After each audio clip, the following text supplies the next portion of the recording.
Alaman.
Good morning, good afternoon, good evening, wherever or whenever you may be. This is the Overnight.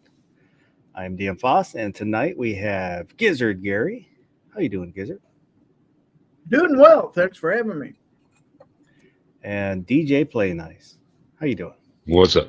I'm doing well, man. Glad to be here. Oh, let me find my banner. I remembered the banner tonight. There we go. At the bottom of the screen, there's an email address, untacticalfoss@gmail.com, and a link. You can send in comments, suggestions, pictures within reason. And in the description, there's a link for the Gilded server for the Overnight. It's another place you can share pictures, memes, chit chat. You can always get a hold of me there, and most of the people that come on the chat, you can get a hold of them there also. And if you watch this in replay, leave a comment. Anything we talk about, agree with, disagree with, think we left out. I always read the comments, and they're always appreciated. I don't really have a topic for this week. I couldn't think of anything. So anything anybody wants to talk about, we can talk about.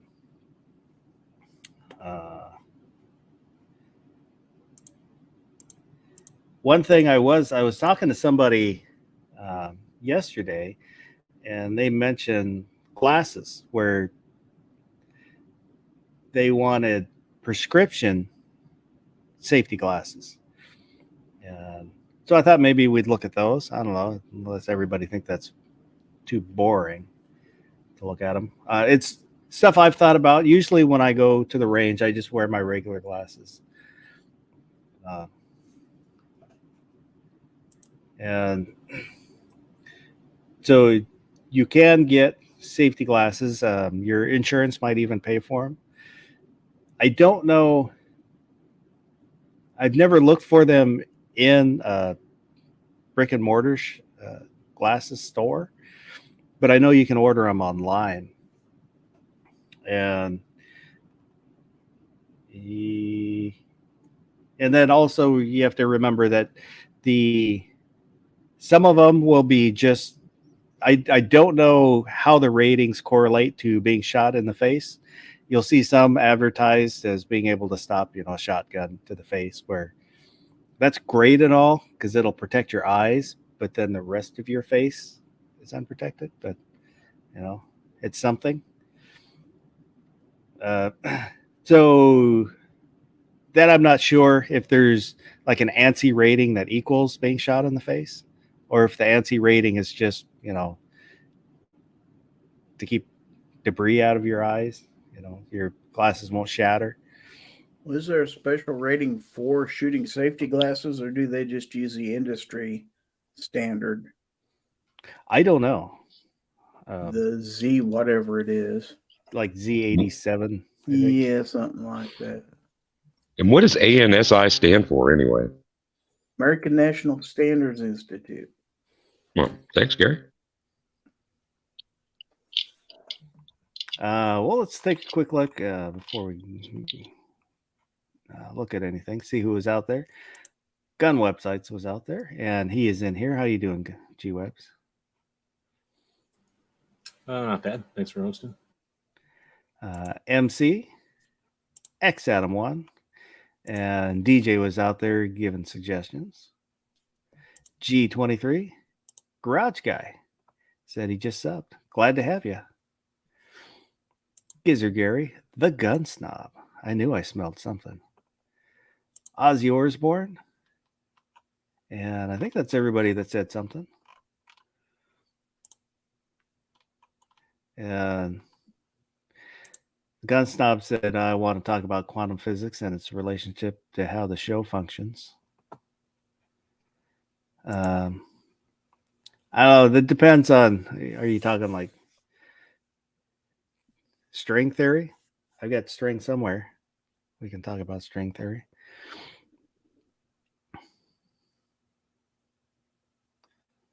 And Garage Guys wants to know, DJ, have you been into Hillbilly's White Claw? No, sir. I'm going to leave those alone. So let me. And I looked up a couple, a few websites for prescription safety glasses, shooting glasses, I think is the term that I put in there. And I don't have any relationship with any of these websites, so take it for what it is. Let's go with, do we want to look at Marvel Optics, Tactical RS, or Sport RX? Well, at least one of those I didn't catch. So maybe start off with the definition of each or a rough understanding. Well, they're all going to be roughly do the same thing. It's just the three that I happen to look at when I was kind of mainly looking at prices. Okay. So I guess we'll go with Marvel Optics because it's the first window here.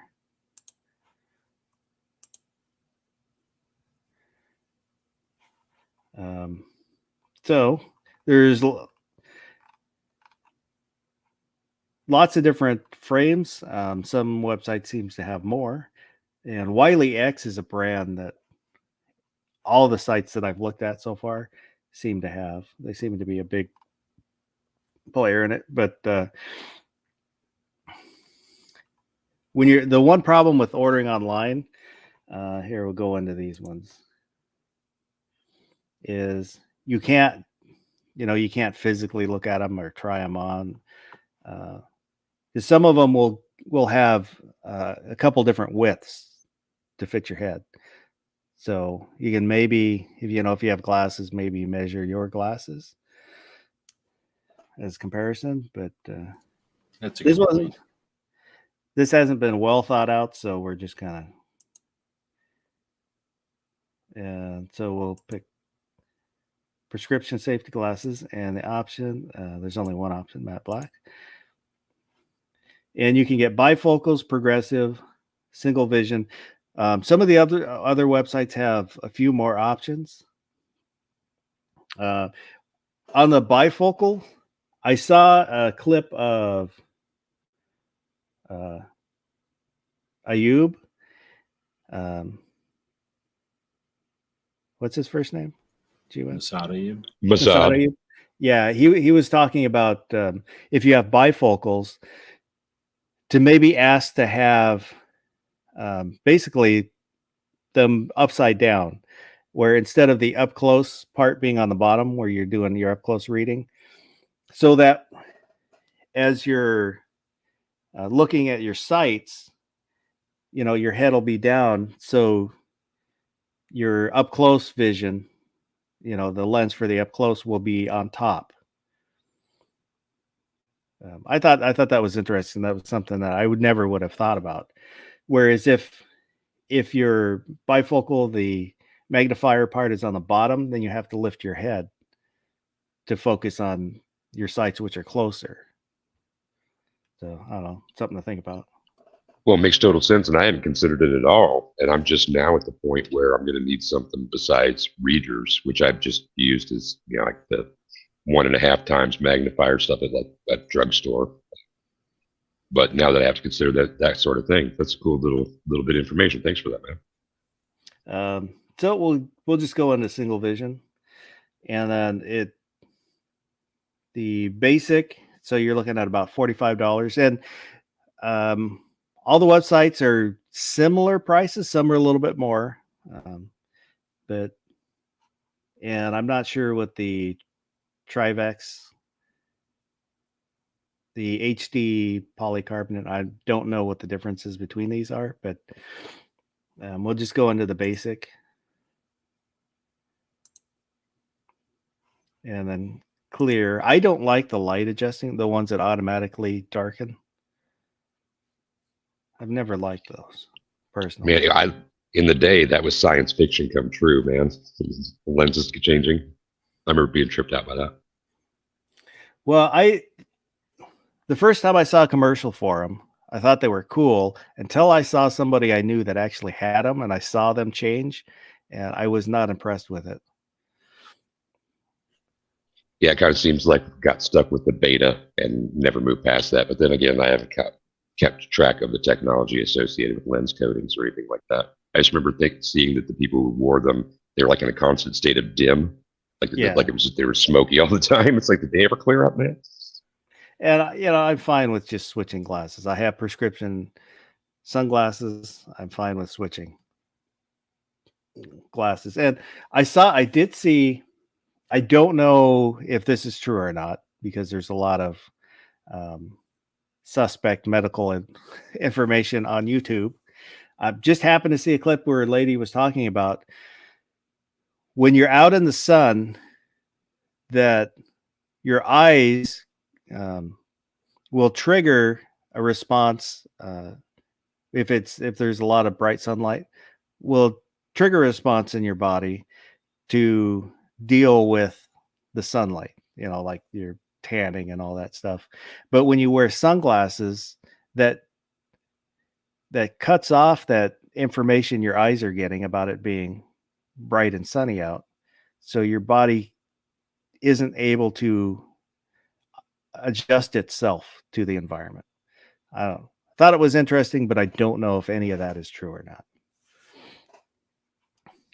I know this: if I don't leave the house with dark sunglasses, which I wear all the time, even into the twilight, just sunset, and I'm still wearing sunglasses, I just don't like to be out in it. I know that it helps me avoid a headache, and it's not as if I'm like light sensitive so much.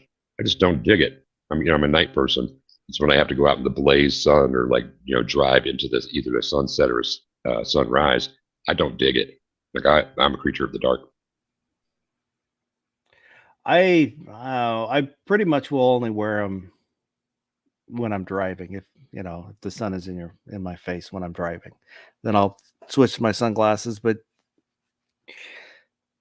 other than that, I hardly ever wear them. So, and then you've got your different coatings, different levels of coatings, so different prices.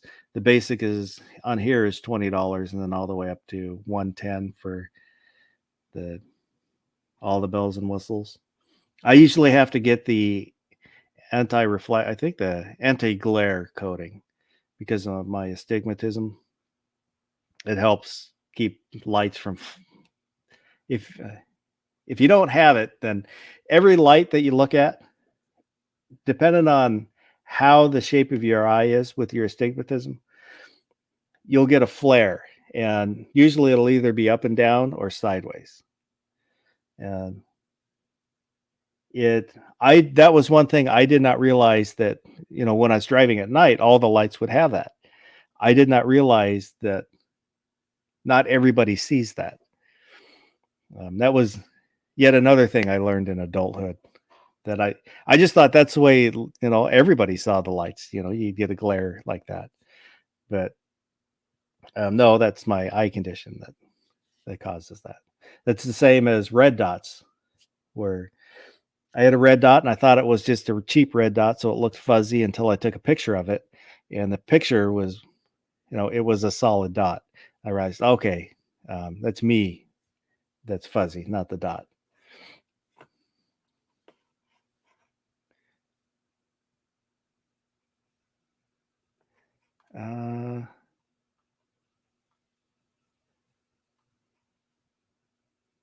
So I was just looking at the comments real quick. So we'll just go with the basics, and then other coatings and stuff. Scratch protection, we'll skip all that. Basically, I'm just kind of going through like these are just range glasses, where I don't care about all the fancy stuff. And then you would send in your prescription, so we'll skip that just so we can look at a price. So these frames with kind of the base lenses, you're looking at $219, and that kind of seemed to be anywhere from like $200 to $500, and there were some that were more. Frames were like $2 something, and the lenses were like $3 something. But so if you're looking at prescription safety glasses, I would say $200 to $400 maybe, for not super fancy. And these are just basics. There's all kinds of more fancy frames and lens setups, but just to kind of give people an idea of, if you're thinking about it, the process of it. I don't know if that's helpful or not.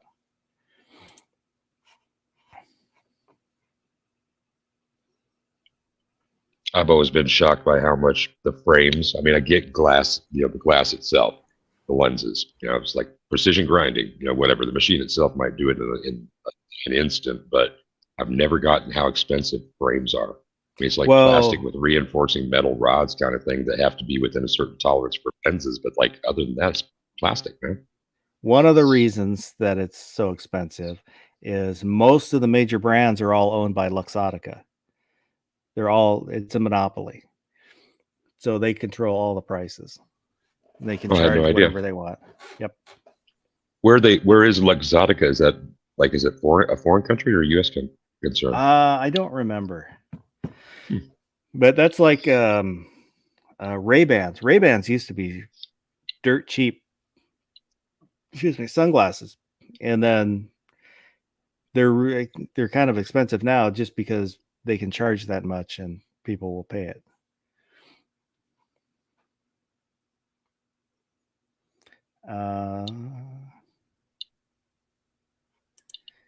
X-Adam1 said, keep in mind that the entire eyepiece will go into your socket, because the frames won't hold them in place, and the bullet will likely turn right into your eye.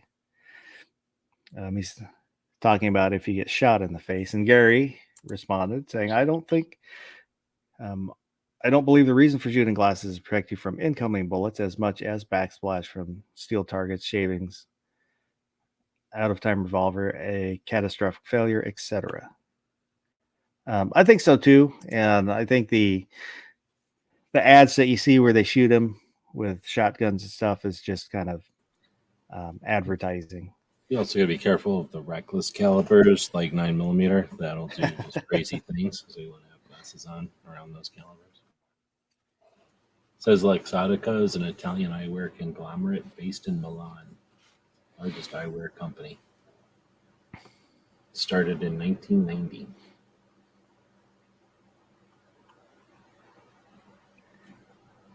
Colostomy bags out there, and Wesley Foster. Oh, So like beyond Target. Ray-Ban, sorry, go ahead.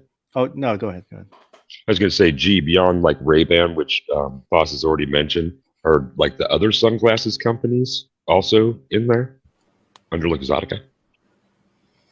The company operates in 2 sectors: Armani, Brooks Brothers, Ralph Lauren, Tiffany, Versace. I mean, I'm just reading ones that I've heard of before. I'm reading a list of like 20 different names. But then the household brands, they say, are Oakley, Ray-Ban, well, a whole bunch of other ones I've never heard of. But yeah, so, I mean, a lot. 9,100 retail locations in the United States, Latin America, Canada, India, China, Australia, New Zealand, South Africa, United Kingdom, and UAE. The headquarters of their retail is in Ohio. Here's the stores that they have: Sunglasses Hut, Apex, a whole bunch of Missin, Leds Crafters, Pearl Optin, Pearl Vision, Target Optical, Oakley, Glasses.com, Ray-Ban, and I'm missing a whole bunch there, but tons. So pretty much everything I've ever heard of, and then another dozen or so that I've probably never heard, and I haven't heard of. So is Walmart is probably not on that list though, is it? It says Target, not Walmart, though. Yeah, okay. It's like Target, Shopko, and some of the other Let's stores not like that. forget there are also brands out there that cater specifically to shooters, like what's that one? Hunter's HD Gold. Hunter's HD Gold. Let's see, what's the other one that Snob and them have? I can't remember. What is the name of that? Gators. Sunglasses, yeah. Gators, yeah. They all offer prescription lenses too. I can't like the Hunter Gold. I can't wear the amber lenses. They're nice, but after a little while, I get a headache from wearing the amber lenses. I had a pair of yellow when I was a kid, and I used to really dig the contrast it creates. But yeah, I didn't like wearing them all the time either. The yellow ones are a little much after a minute. I have a pair of Ray-Bans that are that way, and I like the style though. I don't know what you call the wire legs or whatever that kind of wrap around your ear. Like after you get those things set, I kind of like the way they hug the face. The pilot sunglasses, pilot glasses look is kind of cool. Larry Knopf and Abigail Sorsha Finnegan is out there. Earlier, before I forget about this, X Adam 1 was asking, I need to start using that star function. I think, I'll take a mental note of something somebody says, and then there's a little, for those who don't know, there's on StreamYard, there's a little star you can click, and that'll save that comment in a list for you, so it's easier to go back and find them. But I seem to have a problem with remembering to hit the star. But X Adam was asking, anyone have thoughts on the HKP 30S. Someone is offering me one for trade, but I just don't know if I even want it. I have one in 40, and I really like it. I used to carry it, but now it's it's my bedside gun. It's a really good gun, I think. Anybody else have any experience with the P30? Is that the one with the double wrapped spring? That was a big deal for a while. God, it might. It's been so long since I've had it apart.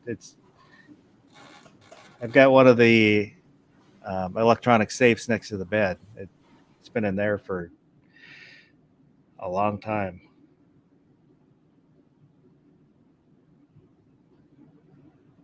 It's The only issue I got with HK yes, is it's a captured spring.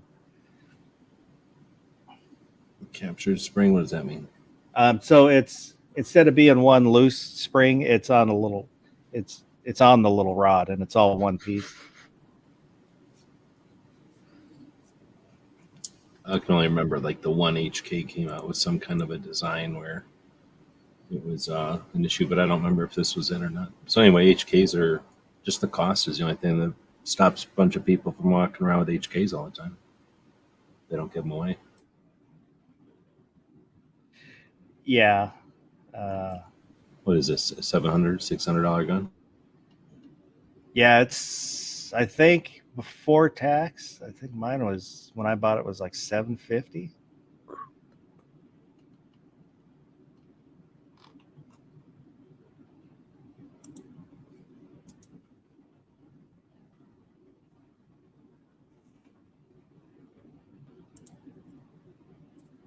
But So the only issues you got when the $700 gun is, parts. So if something does break or whenever something has to be replaced or upgraded or whatever, you got fewer choices because it's a $700 gun. So they're not going to make as many things for it, and you're not going to find competitive pricing very often.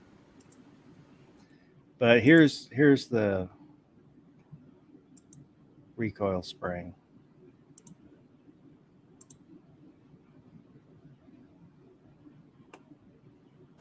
Oh, okay. No, it's not the one that I was thinking of. Were you thinking of one like that's in the G20?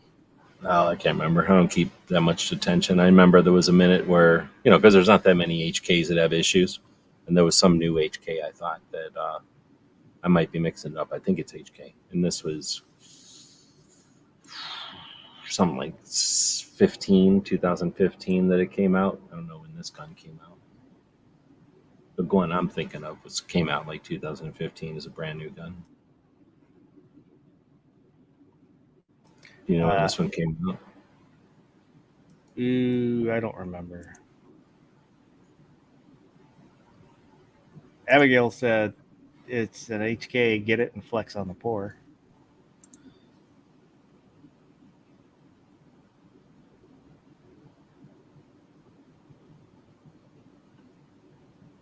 (2006). So I'm thinking of a gun that's a little bit different than this one, I think. This one was new in 2006. But it's a pretty solid gun. You shake it, it doesn't rattle. Feels good. The fit and finish, there's no sharp edges on it.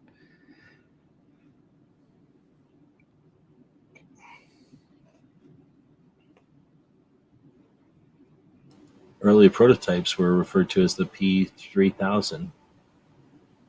It was marketed as a law enforcement service pistol. First customer was the German Federal Customs Administration with 13,000 of them. Then the Norwegian Police Service ordered another 7,000. So the first 20,000 went to police in Europe.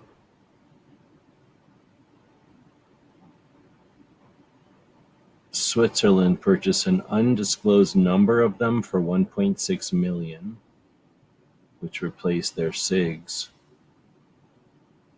And then in 2008, the German police, some sort, ordered 30,000 of them. So it's certainly seen some use. I'm only reading about half through the list of states or whatever you want to say, like nations that have used it as their police gun. So it's definitely got some time on the clock. Yeah, the P30 is the compact. It's what is it? 4-inch, three. Can't remember if it's the 3.8-inch barrel. I think it's 3.86 or something like that. There is the long slide, the P30L. The P30S is the one with the safety. And then there's the subcompact is the P30SK.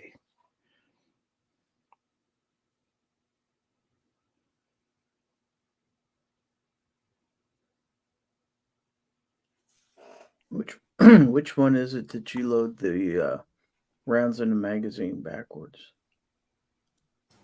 Ouch.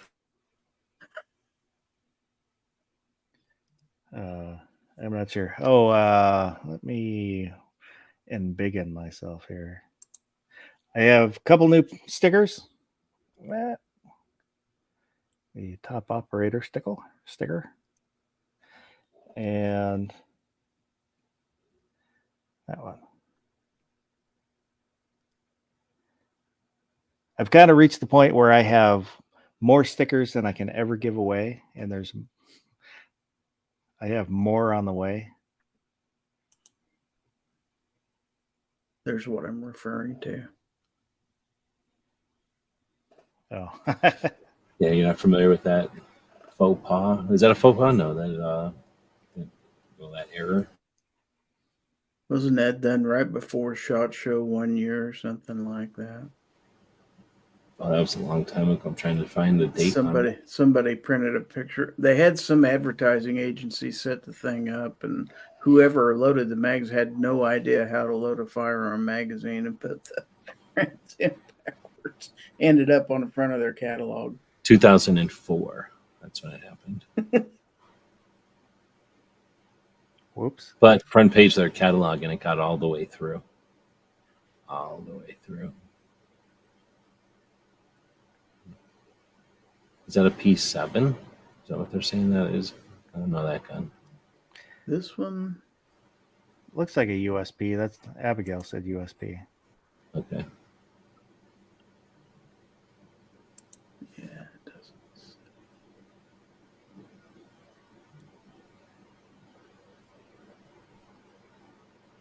2004 SHOT Show. Yeah, okay. So that was the year before I got a hold of one, but that would have been a fun thing to get as a bonus going to SHOT Show, because those things are probably worth something today. You know, they threw them away as soon as they possibly could. Whatever they had left over.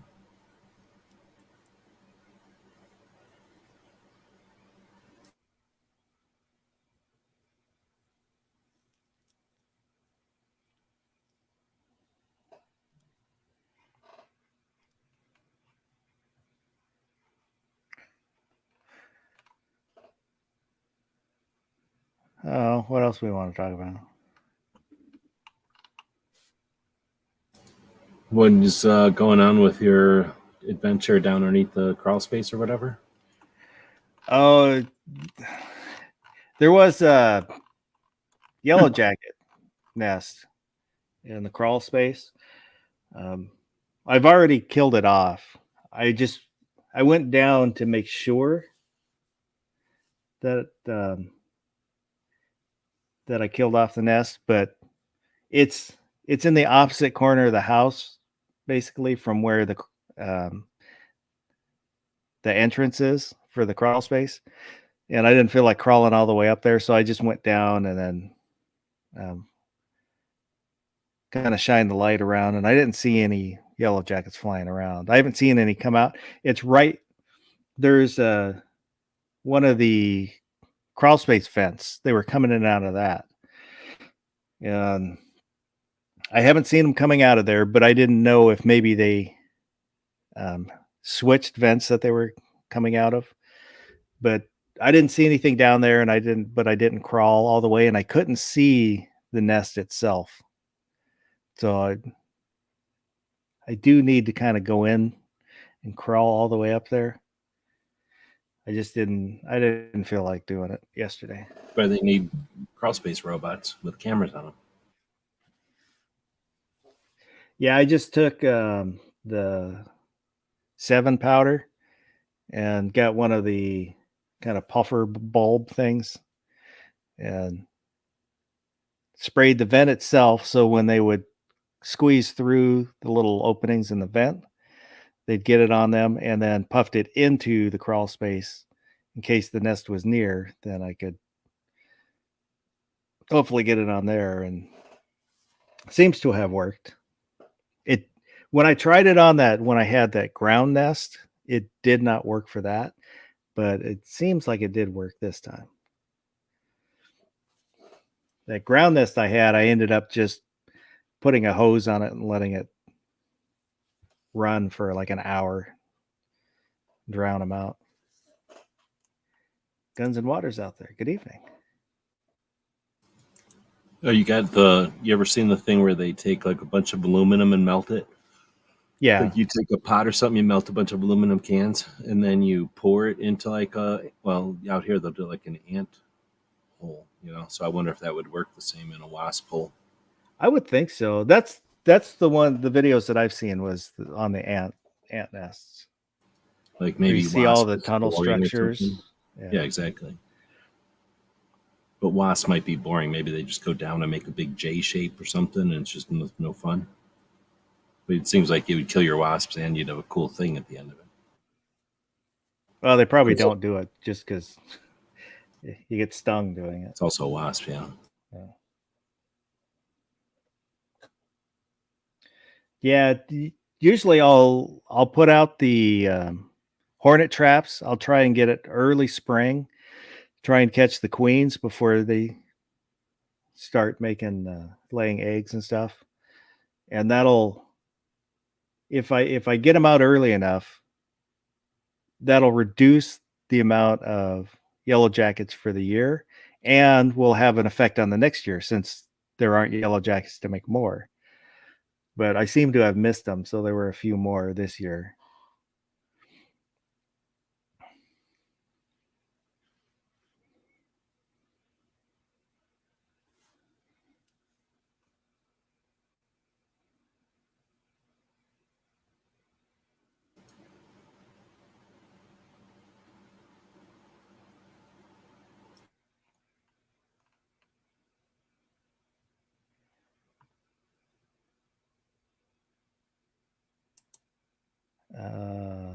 Park is saying finishing printing 1-inch flare shell holes for next year's Independence Day. About to start the cannon stuff. So are those set ammunition for the cannon? That's cool.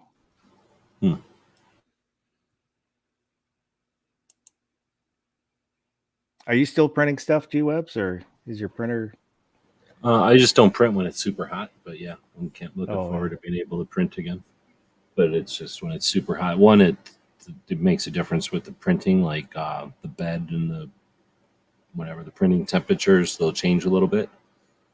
But if it's super hot, it's just super hot. I know I'd be doing it. But because they change a little bit, I got to experiment. So it's not like I could just, when it's super hot out, I could just turn it on and start using it. And I'm assuming I'd have to fiddle with it for a while. And that makes it just even less interesting to work with. But once it gets to be decent temperature again, that's when I know all the temperatures, or at least I write them down on the spools.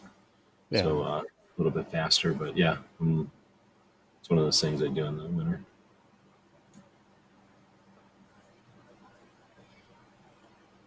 But I never thought about doing flare like cases, I guess. It sounds like an interesting idea. Holes, I guess. He said the 1-inch stuff is for his Captain America launcher. I wonder what that is. And Abigail said she's going to get a couple printers. this year.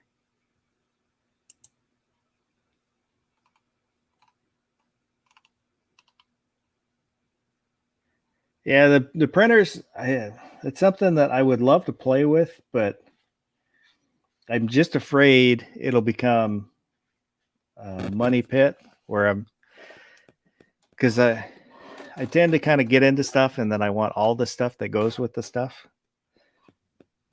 And I don't want to get too far into it.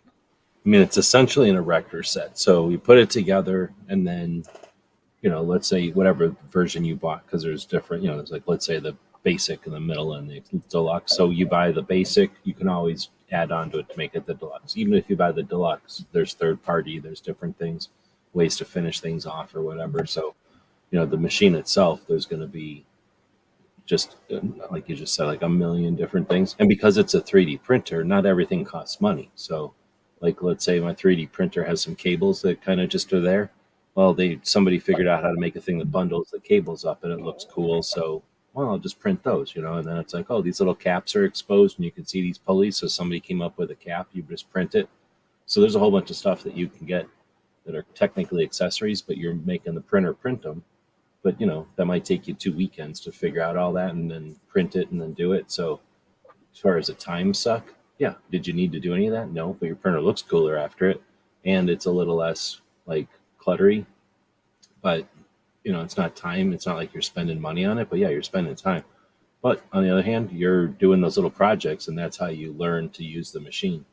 So I think it's unlike a drill press or a blender, where it's an appliance, you buy it, and you're just spending time what you're going to drill holes in or what you're going to blend, because you are going to spend about 40% of your time just making sure the machine works.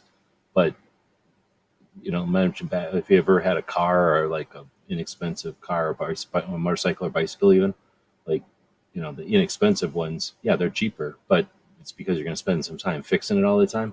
And that's where, yeah, I got to fix it all the time, but I'm also becoming intimately familiar with this thing because I'm fixing it all the time. So some of our first cars that were beaters, we learned how to work cars back then, right? And then eventually we bought a car that didn't need to grab a screwdriver or a wrench every time we wanted to go somewhere. But you know what I mean? So sometimes that first 3D printer where you're fiddling with it is where you learn about what 3D printers are and how they work. So they're not quite appliances yet. The one that they're saying, the Bamboo brand, I guess, is very close to like you buy it, like a blender. Like you buy it, you add thread, and you put files into it, and it just creates stuff. You don't have to put too much effort into it. But yeah, there's definitely that. I don't know if you call that a learning curve or that like element to it that you're going to have to spend some amount of time just in the hobby itself, because it's kind of a new hobby. We got Mystic Guns, Vanessa Kitty, and M. Gabriel out there. Good evening. I definitely like to try one of them Bamboos. I think they're really fast too, right? Whatever that one Crump has right now. Abigail's asking, how much is the Bamboo and can it be used for guns? And I don't know. I've never printed those. Other than like Lego guns.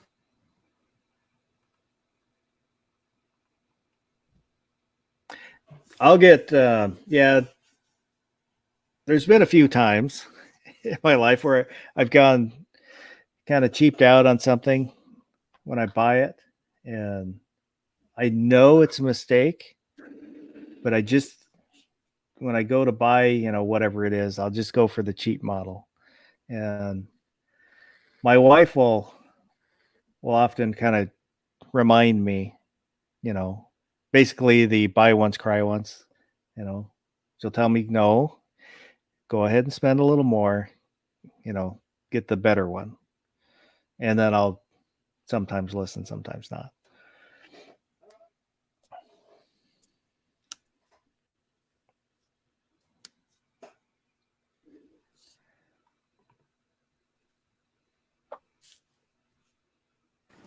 Sharon's out there.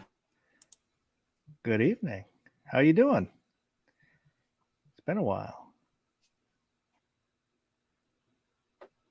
Parkett said learning curve is high for the cheap printers for sure. This bamboo starts at $550. The big model is $1,000. Oh, well, that's not, I mean, it's twice as much, but that's not that much considering, these things start, what that ender is probably close to three something to start off. So it's not that much more than the basic base model of the other types.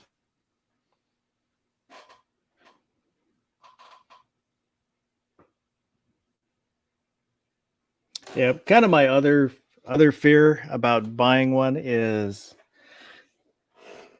sometimes I will buy something that I find interesting, but very quickly will have used up all that interest on that thing. Whatever I found curious about it, I found out everything I was curious about or got all the enjoyment out of it, and then don't ever touch it again.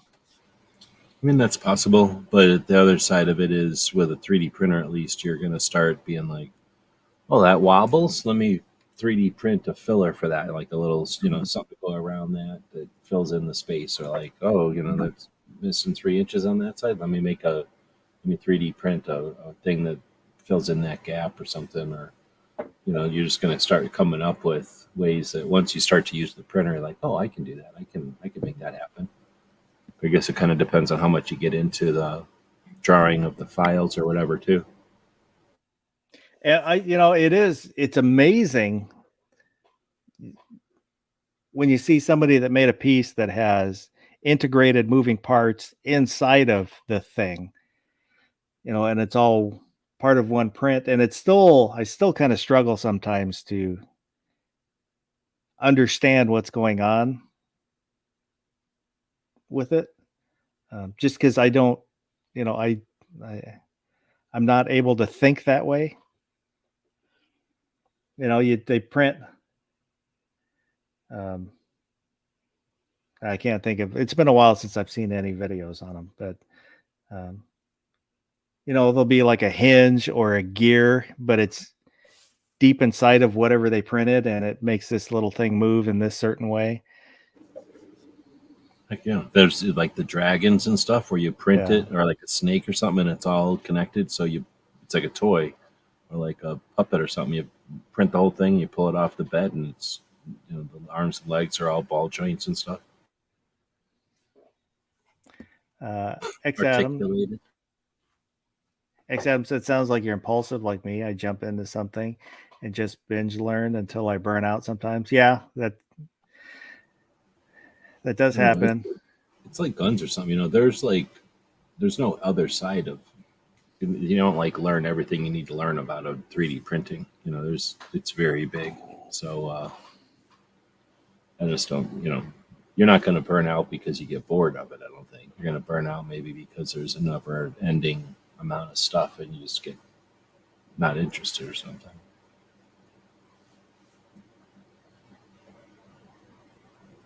If Browning had a printer, oh my goodness.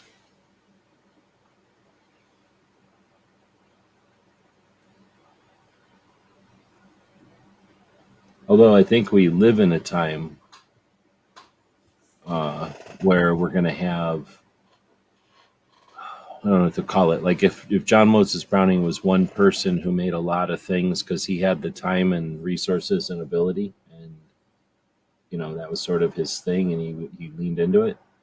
Well, now, one, you have anybody can read his story and see his designs, so everything he did exists for one, and it's got time on the clock, so the consequences of all the design choices he made are evident, and all the guns that have chose other options, the results of them are history. So you have hindsight, I guess.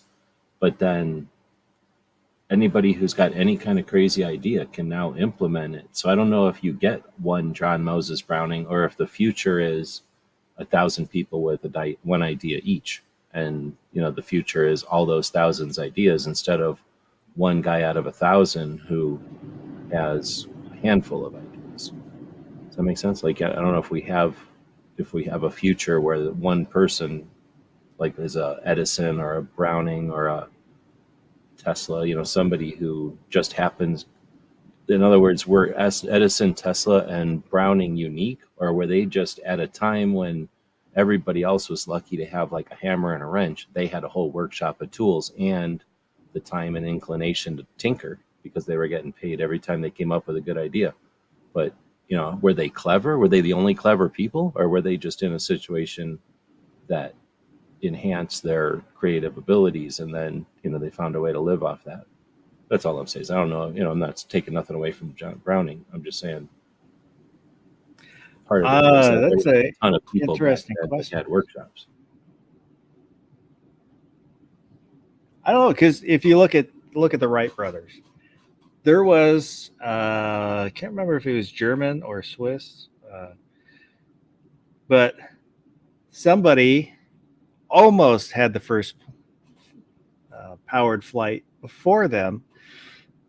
It was actually a seaplane, but the engine that they contracted to have built for them, the company that built it too heavy, so the plane couldn't fly. But if they had built it to spec, it may have flown, and it would have been before the Wright brothers, but nobody knows their names.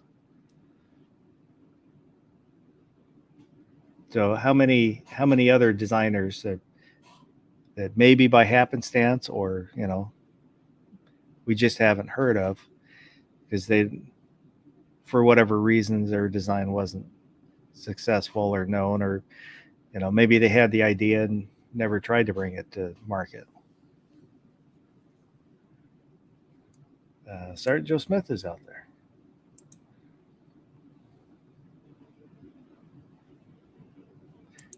Barkus, there are a few that are starting to get close to Browning's genius. Ivan the Troll is pretty amazing. The Plastikov and Setme printer rifles alone.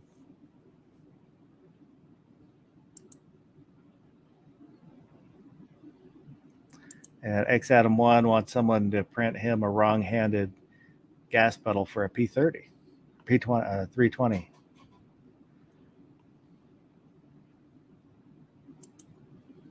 Maybe if they shot with the correct hand, then they wouldn't need a lever to make it.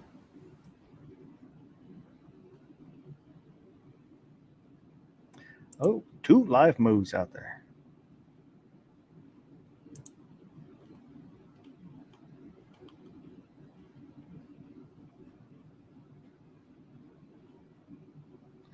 Vanessa Kitty said, many discoveries are that way. Those who did it before and those who got the credit.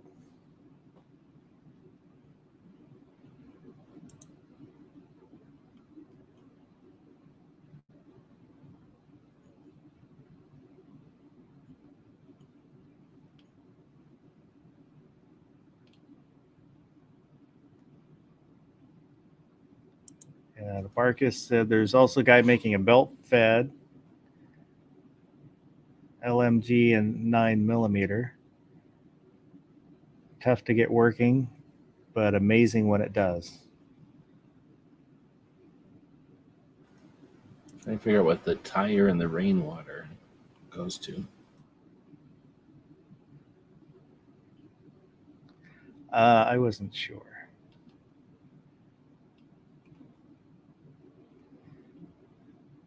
Not sure if that's an alternative to drinking the White Claw. Oh.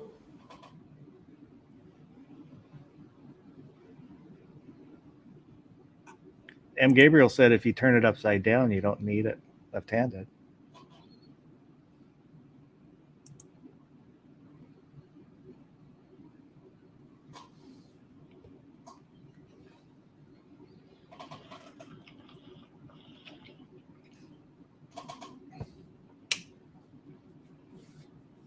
And there are more sticker designs that I've got coming.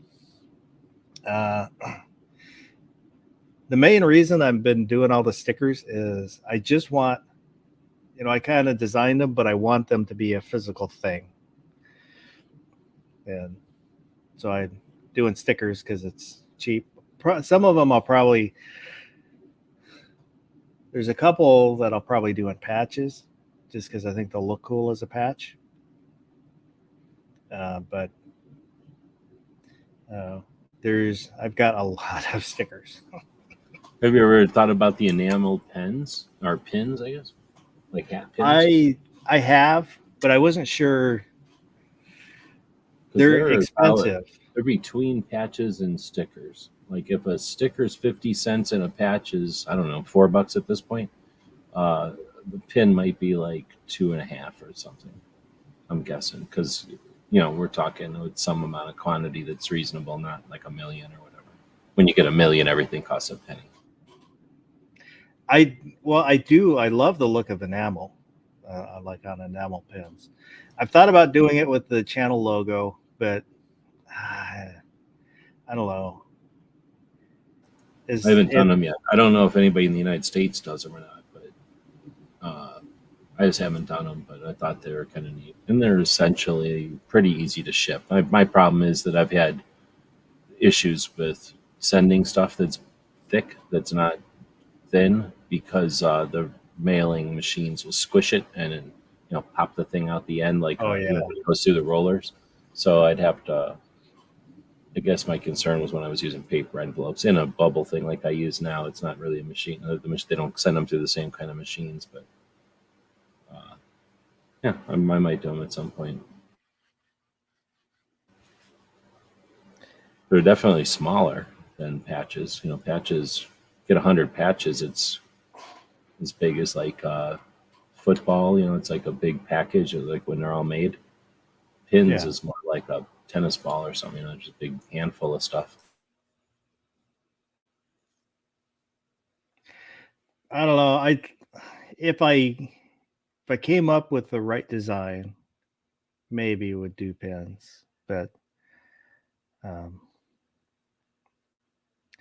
because when I go through when I'm looking at Instagram, I'll get the wizard pins. Their ad is always in there. Oh, okay. Chasing Ghost. If I I didn't never say- got to the point where I was actually looking at places. I would just go online, find like 3 or 4 different places, find the average price, and then just went from there. I never really went anywhere to price it or anything. I know there's a handful of places you can get them from, like patches. Yeah, like the stickers. Every now and again, you'll get the really good prices, like 50 for. I think 19 was the cheapest ever. I was gonna say like 17, $19 is a Yeah. good price now. I think the last ones, I think I did 100 because it was like $29 for 100 3-inch stickers. I could almost not pass it up. And then, but since I've looked at them and I've bought from them, then those will pop up when I'm looking on Instagram, and sometimes I'll get they'll email me.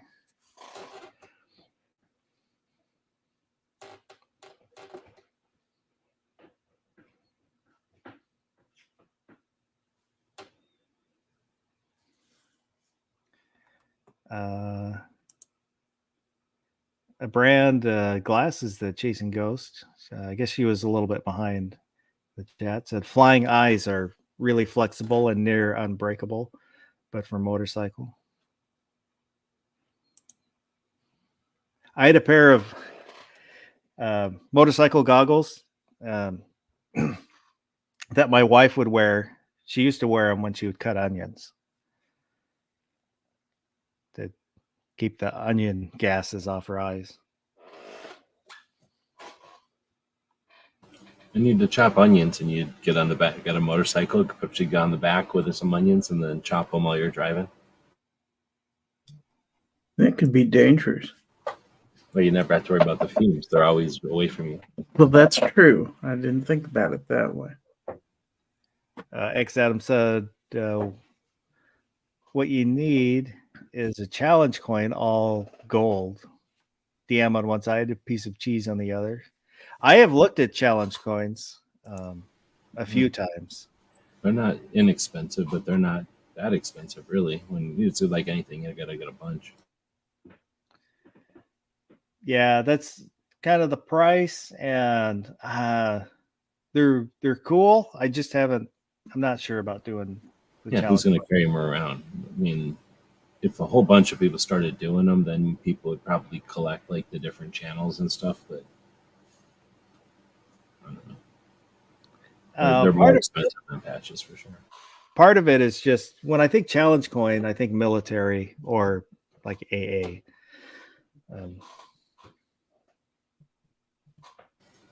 I guess it's true.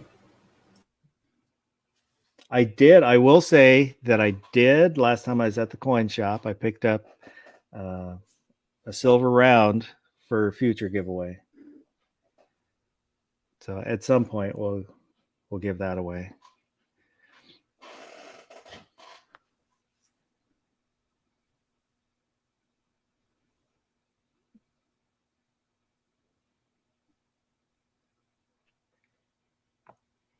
Hipparchus, you know those box of little firework missiles that come in a box, you light them 50, 100 fires sequentially with whistles and bang, make a pistol that electronically fires them. Single shot. Those were some of my favorite. The ones I used to buy were the Saturn missile batteries. That's what they did. They're little rockets. Yeah, a little square. There's like 50 of them.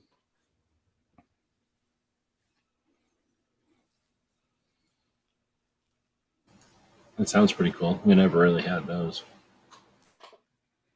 Well, now they banned fireworks in our county, so haven't done fireworks in a couple of years now. My taste was more like the bottle rocket Roman candle, where you're going to be buying like a dozen of them instead of one. So I didn't buy too many things where you got one, because then you had to shoot it off on whatever, Yeah. 4th of July or something. With Roman candle, you could get 12, shoot one off on the 4th of July, and then save 11 to shoot off the rest of the year.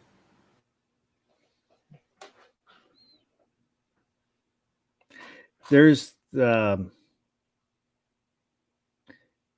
probably kids that will shoot off fireworks every now and again, and I'll see on the, I can never remember if it's neighborhood. There's an app for neighborhoods. I don't remember what, Next Door or Neighborhood or something like that. And the car backfires and fireworks, and you'll get a whole bunch of people posting, I just heard a gunshot. It's like, well, and then I heard it too. I'm over here. I heard it. And then somebody will say it was fireworks. And then not everybody reads all the other postings. So you'll still get people, I heard a gunshot. I heard a gunshot.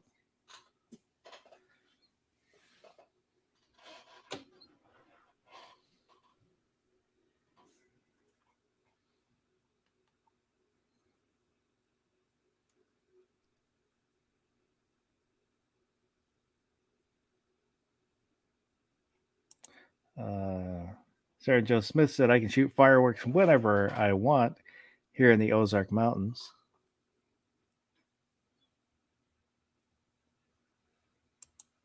There's YouTube channels of guys that really love fireworks. And it's kind of interesting because you can see kind of weird fireworks or stuff that, maybe you don't get around your area. Well, where that would be too expensive to produce commercially, I'm sure, like fancy stuff. Yeah, there's one that complicated shit. One channel I watched for a while. It was called like Backyard Fireworks. The guy is a younger guy, and he would make fireworks to set off in his backyard.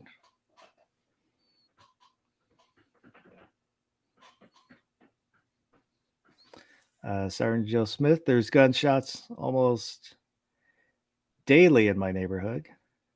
There are some that I can hear, but we're not quite out in the country, but on the edge of the country. So there's lots of wooded areas, hills and stuff. So whether people hunting or target practicing. I'll hear them now and again. If there was no NFA, we wouldn't have to hear each other shooting each shit. Amen. So if there was no NFA, or when there's no NFA, what percent of guns will have cans on them? I mean, it won't be 100, but you think that people, once it's like, common, and you go to the store and you buy them, or they make some kind of, you seen the Glock one that just literally jams on the front and lasts for like 30 rounds and then you throw it away? Will it be something like that people just buy, like the Uncle Mike's of cans, where when they're going shooting, they just jam these things on that are a bunch of plastic or rubber baffles, or people just print things that are sold at the stores and it's like a silicone thing you just jam on the end? I imagine you could do something really neat in silicone that you just jam on the end that works for like, 6 calibers or something, and then you just buy the next size bigger for the next 6 calibers or whatever.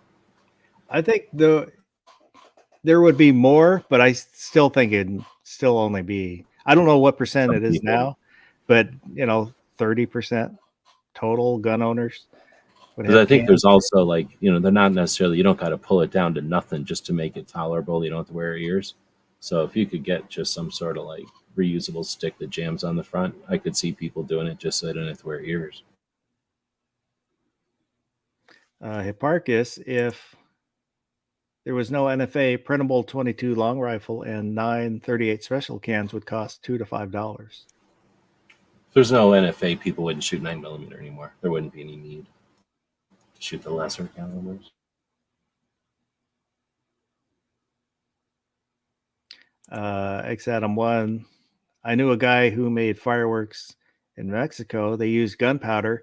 He's no longer with us. Neither is his house. He was a family friend.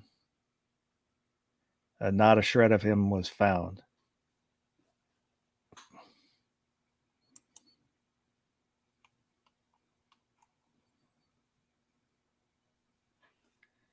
Well, I'm guessing he did not suffer.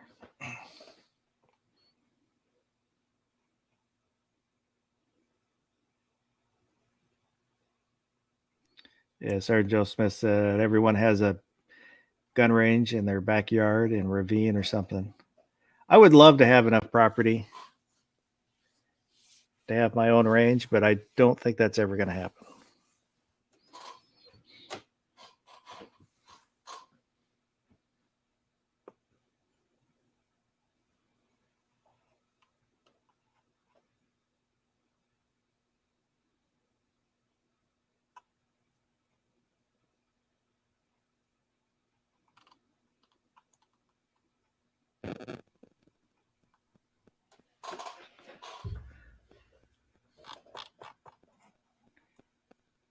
Oh, I go back up.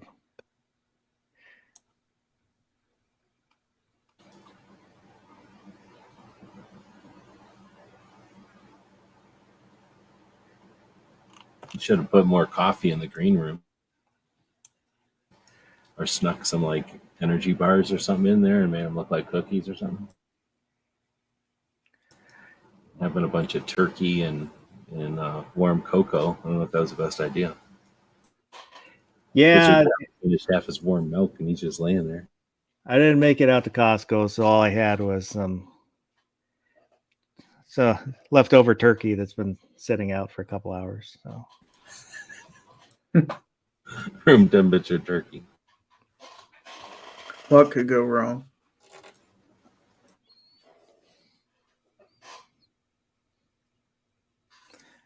M. Gabriel, the neighbor here, takes one shot at something every afternoon. Can't figure out what he's doing.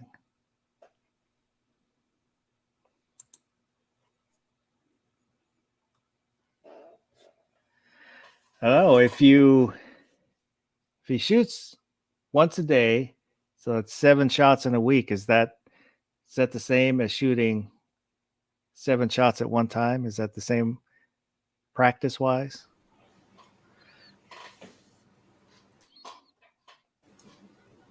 Let's see. If he's shooting every day, he's missing whatever he's shooting at. Otherwise, he'd be done.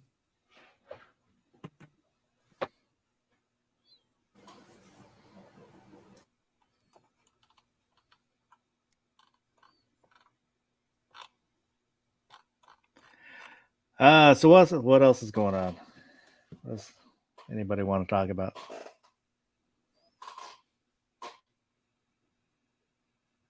Anything? Anyone? We should have a wheel or something, the topic wheel we used to have.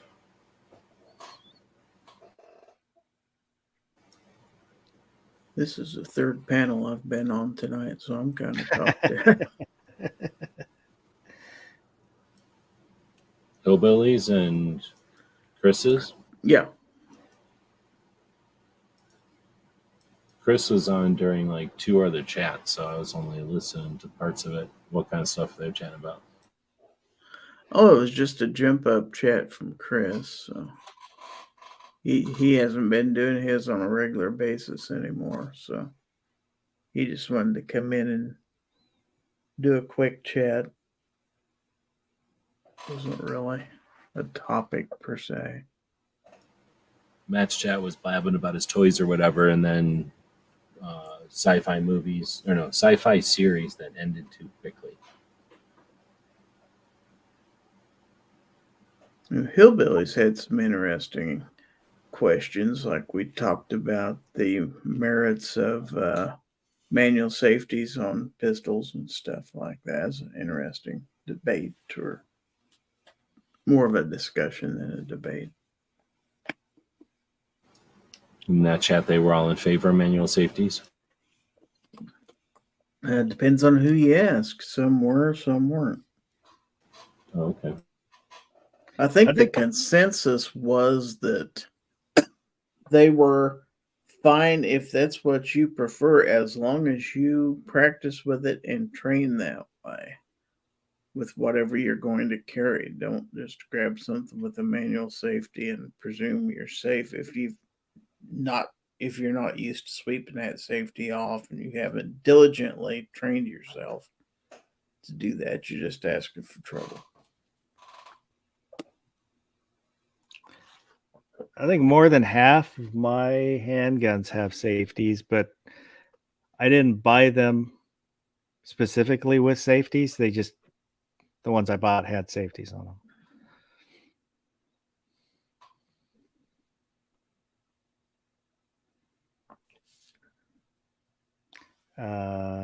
Tara, Chasing Ghost is, for those who might not know, Tara Smith's Kitchen. So she's doing a 2A bike chat in a few weeks. When she takes her vacation, she has 2 guests lined up so far. That'd be interesting. Every once in a while, we talk about motorcycles a little bit because of Bob, but I think that's something that's ripe for conversation. We don't see people address it too much.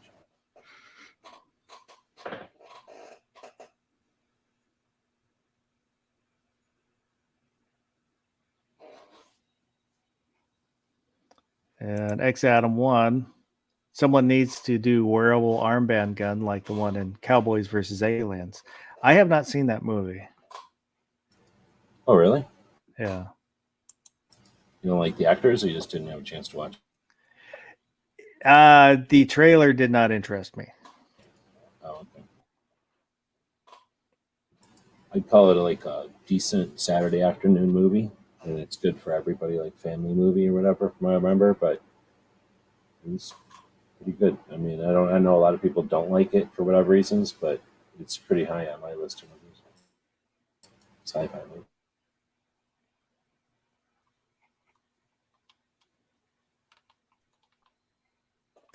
Oh, it has is it Harrison Ford that's in it? He may be in it, but if he is, it's like kind of like how Ben Kenobi was in Star Wars. He's just like in it here and there, and he's in it, but he's not like in every scene or anything. It's mostly the one guy who is James Bond at the end, the last James Bond, some English guy. Oh, well, they were all English. Oh, I guess that's true. The Connery was Daniel Scottish, Craig. technically. yeah, Daniel Craig. He's the main guy in it, I think, and then probably a girl. But it's just interesting. You don't see too many like sci-fi westerns, like old West, and then aliens are around. So it's pretty good. Good amount of action. interesting story. Aliens came here for gold, essentially.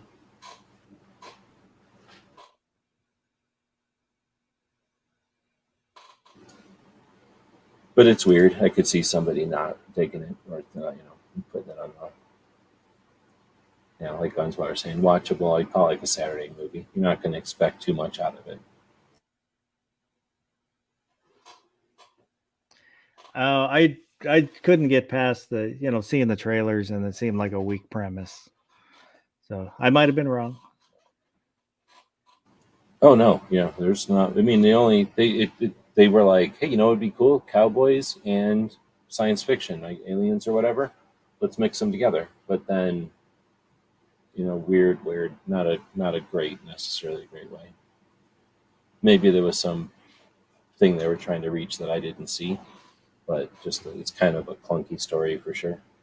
Which is almost like probably part of it that I'm just not catching the nuance of, but I think it was probably supposed to be like if you didn't know it was going to be an alien movie, it starts off like kind of a clunky western, like doom doom doom doom doom doom doom, and then halfway through, like boom, oh now it's all of a sudden it's sci-fi. But who's going to watch it and not know right off the beginning it's that there's aliens in it? Well, maybe I'll have to put it on the list of movies to watch that I'll forget about. Yeah, I wouldn't put it as a priority, but I wouldn't shy away from it either.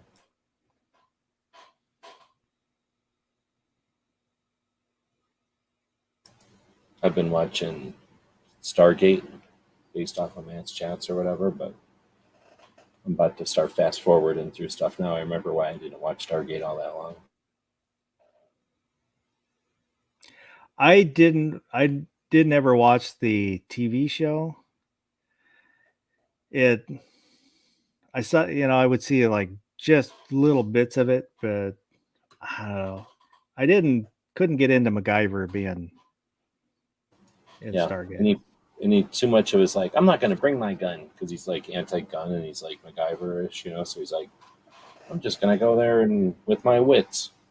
And I understand that, but it's also, okay, bring your gun and your wits. It's not that hard.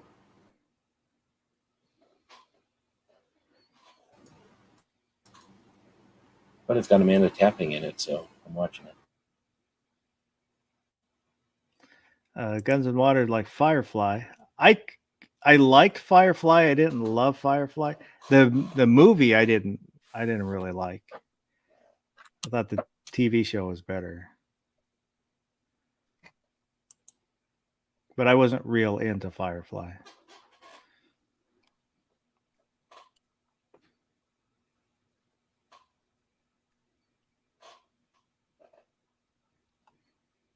Sergeant Joe Smith saying any biker.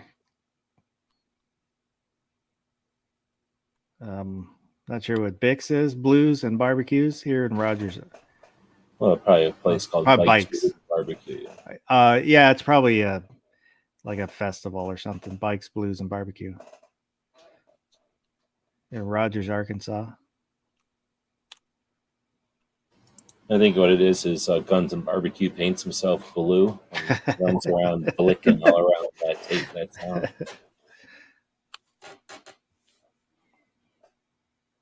Yeah, like he didn't understand the Blue Man Group, and he went to Arkansas, and it just happened.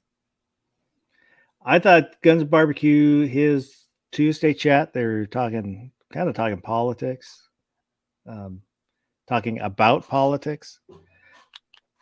I thought it was a pretty interesting conversation. So something to check out if anybody didn't happen to catch it.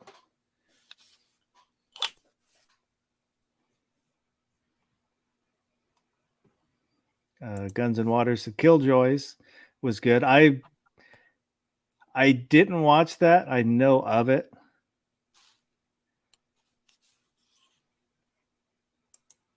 I think they were like bounty hunters. Something like that. Yeah, Sergeant Joe Smith said it's like Sturgis. The what was it? Bikes, Blues, and Barbecue.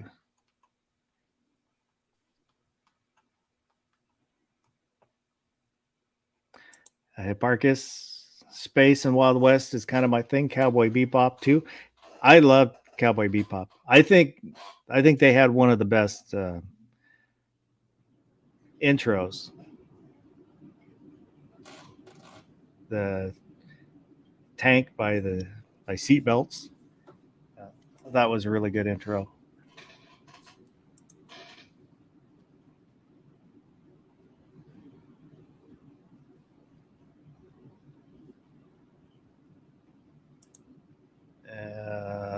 Tara, I want to run that pigtail in Arkansas. I think that's what it's called. I'm doing Tail of the Dragon next year. Those are the Tail of the Dragon is a kind of a twisty road that's real popular. I guess it's kind of a hard one. So I know this is a while back where people on the XS Yamaha forum that I used to chat with would talk about that, and their bikes breaking down sometimes and not making the whole thing, being able to make the whole run.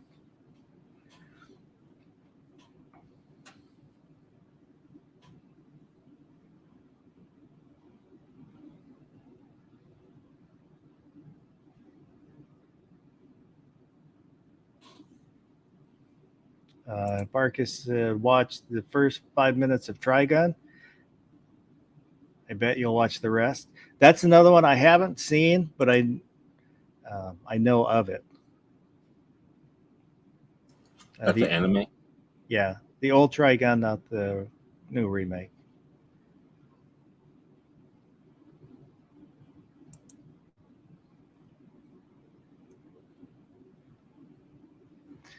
Guns and Water said there's a tree with bike parts in it. The Tail of the Dragon. And Tara said Dragon has 318 curves and 11 miles. That's a twisty one. Needs that many curves.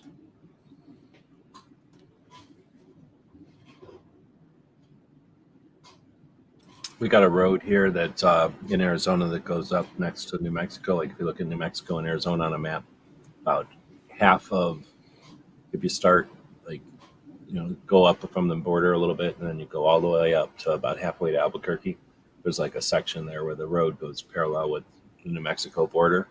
And just below that, to get to that road, it's a lot of fun. Like you're not going to fall asleep on that road. I don't know how many switchbacks and turns there are, but it's a workout. Like you're doing nothing but left and right and left and right and left and right. Like you have to be ready for that. Like it's fun. It's not dangerous really, but you're not spending any time driving where you're not getting a shoulder workout. It's kind of neat. I don't know if you've had roads like that up there. This is like a little road. Like you're not going down this road. You have to like literally go through one of the largest copper mines in the country to get to it. And then it ends with like a big long stretch of straight road. So it's just this like really crazy windy part. And it's called Route 666. There's one of the times in Japan, we're driving up to somewhere up around Mount Fuji. And the road we were on was, I think it was one lane, but it was kind of had switchbacks. There's a couple spots where in order to make the turn, you actually have to stop and do a 3-point turn. You have to back up and then, going up, I think it was a right turn. So you stop, back up, so you can adjust to make that right turn and then go up. I think it's too tight for a car to make. Yeah. And we were in a subcompact. Tactical Fud's out there. Good evening. Good morning. That's a lot of Arkansans. Is this okay? I think it'll be all right. It doesn't happen very often, so. It's all right. They're all related.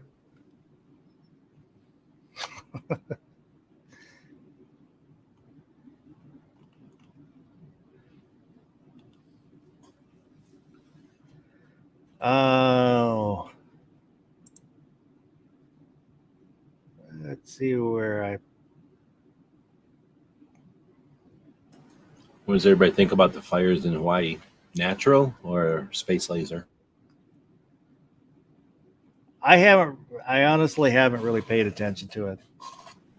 Nothing blue caught fire. What's up with that? The color that lasers can't hit. Well, I did see, it's probably on Instagram.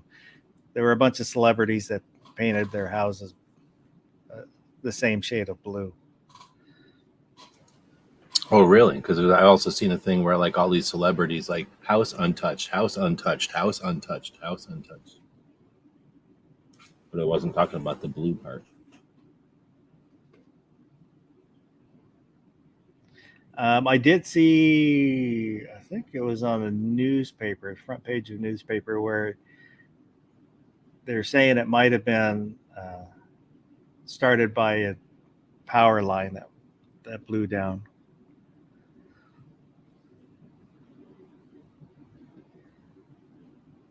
But I don't know. Like I said, I haven't really paid attention to it. Not that I don't care that a bunch of people died. It's just, How are we going to know? I mean, Yeah. all we can do is look at news articles that somebody else did. How can they know? and that's, people that were complaining about Biden not going to Hawaii. He eventually did, but that's a local disaster. The president should not go to every local disaster. Nope, we're not paying for that. I don't want. What's he going to do? What's him That's- being there going to do? That was like when they would go to Haiti, and then they'd be like, "Oh, they went to Haiti," and they'd like make a face or whatever, like, "Oh, we're here," but they'd tie up the airport for like all the stuff they're trying to do for like hours just to land and take off and shit. Like, should just never shown up. The president can send somebody from his cabinet, and that's a local disaster. That's what the governor is there to handle. It's the president should not be running to every. And I don't want to. I'm not trying to downplay the loss of life, but that's not the president's job. Well, I won't get into what Biden's doing or not doing, but and that's just been, they did it with Trump, they did it with Bush, they did,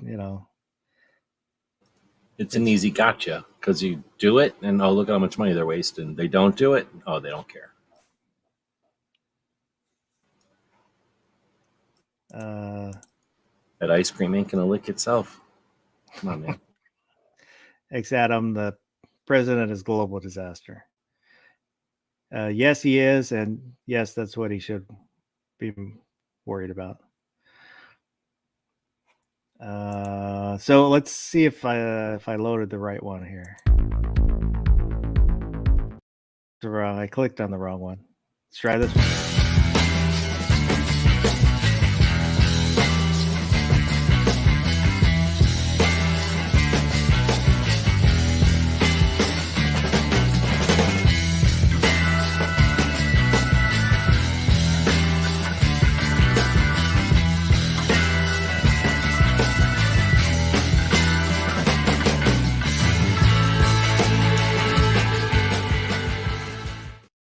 That was not the right one.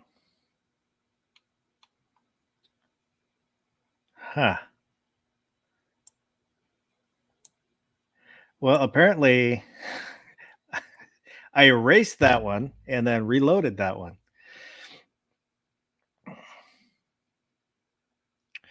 Well, at some point I'll have to redo that. I did fix the color so it looked like a white van. Oh, by the new one, you mean? Yeah.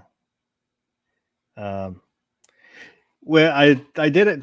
I tried two different ways. One, I just made it that section black and white, and that red turns into kind of a dirty looking white. Oh, okay. And then another one, I went in and adjusted the colors itself, and pretty much looked exactly the same. So, well, I will try to have it for next time. But gearwebsites.com for all your 2A related stickers, patches, 3D design, 3D printing, web design, web consulting, tech consulting, you name it, he can probably consult it. Gearwebsites.com. Anything you want to plug, G-Webs? We mansplain, so you don't have to. I'll plug the what's to plug? This Saturday? No, tomorrow. If you're in Massachusetts, there's a thing in Quincy, and if you're in New Jersey, there's a CNJFO event tomorrow, Sunday. So if you're in New Jersey or Massachusetts, there's events for you to check out. Or if you're somewhere else, you could support those events by linking to them and let people know about them. Thanks for hosting. Gary, is there anything you want to plug? Couple things. This coming Friday, Foul Territory 231. That's 9 p.m. Central Time, right on my channel, Gizzard Gary. Love to have you there. Don't forget, a week from, this coming Saturday is Every Second Matters. It will be September the 2nd, and that is the day that we promote the Second Amendment and the awareness of such. So, looking forward to both those, and good chat. Thanks for having me. Well, thanks for being on. And if you happen to be on Instagram, if you have pictures of guns or something like that, tag GG Foul Territory, and Gary might show it on his Friday night chat. You got to pay for that, right? You got to send Gizzard $5, and then he'll talk about it. It is free, but he would probably accept $5. You'll get earlier in the show the more you pay. Let's put it there. Other chats charge for that service. That's a deal. That's Friday nights, you say. Yep. Prime time. DJ, anything you want to plug?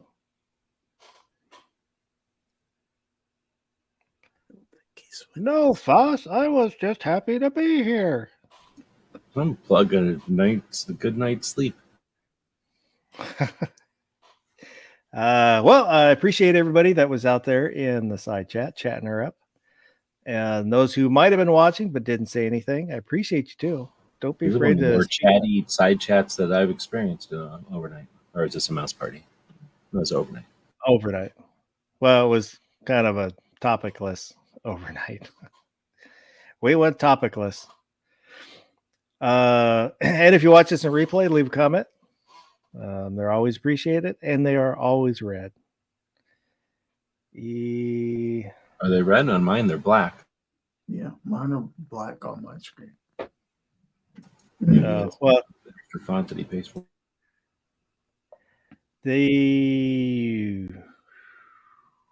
I think that's it.